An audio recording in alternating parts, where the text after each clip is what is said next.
the first thing to clarify is that you're not giving away. You're giving up.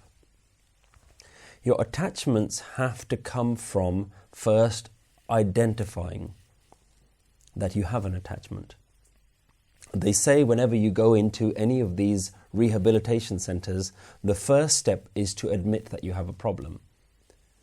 We live in a society where attachment is the norm, is totally accepted. That to me is like living in a society where alcohol abuse is completely accepted. So everyone's doing it, and because everyone's doing it, nobody's telling you that you have to give it up. So you just follow what everyone else is doing. So this is a very hard thing to understand because we don't understand that we have attachments. When you know that you have an attachment, that straight away starts surfacing during your life. When you've learnt from the Guru again and again and again, and the Guru keeps reminding you, look at your attachments, look at your desires. See, the Guru's wisdom, this is why we have a daily practice with the Guru. This is why we have a daily connection with the Guru. This is not something that you're going to be able to do on your own. The Guru is going to do it for you. The way the Guru does it for you is you have to have a relationship with the Guru. You have to create a relationship with the Guru and say, Guru, teach me about my attachments. Let me know what my attachments are. Otherwise, I just say I need to give up my attachments, but I don't really know what an attachment is. I love my kids, but yeah, everyone loves their kids. So I'm supposed to love them. No, that's an attachment. And I'm not telling you not to love your children. Guru's telling you don't attach yourself to your children. Don't attach yourself to the world.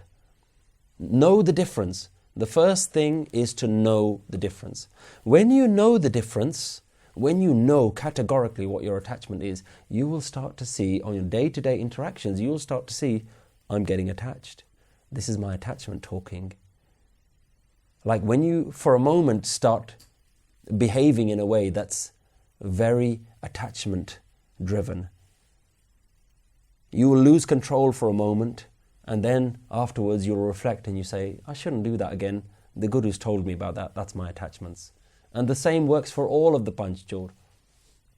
When you know these things, then they keep coming up and your mind will bring the thought, but then there'll be something looking at the mind and says, thank you mind, I know what you're doing now.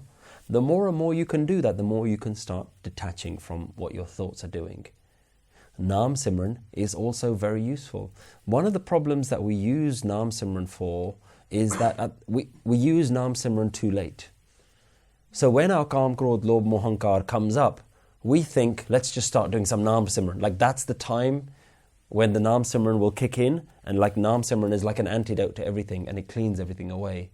But our experience tells us that doesn't actually happen very often. By the time your desires, your thoughts, your anger have surfaced, no amount of Naam Simran at that point is going to be enough because your emotion is so great that it's just going to override anything. If you're going to be angry, you're going to be angry. If you're going to be lustful, you're going to be lustful. So Naam Simran isn't an afterthought. Naam Simran is not what you do as the patch-up job, the clean-up job.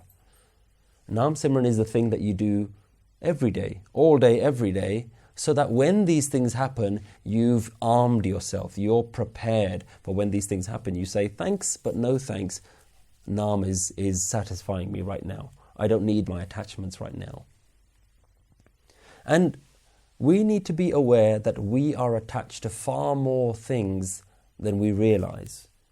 Otherwise you just think, oh, I'm just attached to my money, or I'm just attached to this. Maya is a drug.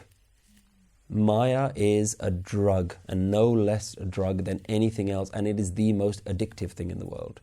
So our attachments are very deep-rooted as well. You're attached to yourself, understand that. You're attached to your own self-preservation. Did you know you're addicted to yourself? How are you going to break that? So it starts with simple attachments, but the Guru, as you get more and more deeper into a relationship with the Guru will help you further and further and further. And always understand that this is the Guru doing it for you, not you doing it for yourself. Otherwise you create another attachment, another ego that says, look at me, I've done it for myself. So attachments has many steps that we can go to the Guru at each step, and the Guru will help us, show us what our attachments are, and then help us slowly fix those as well.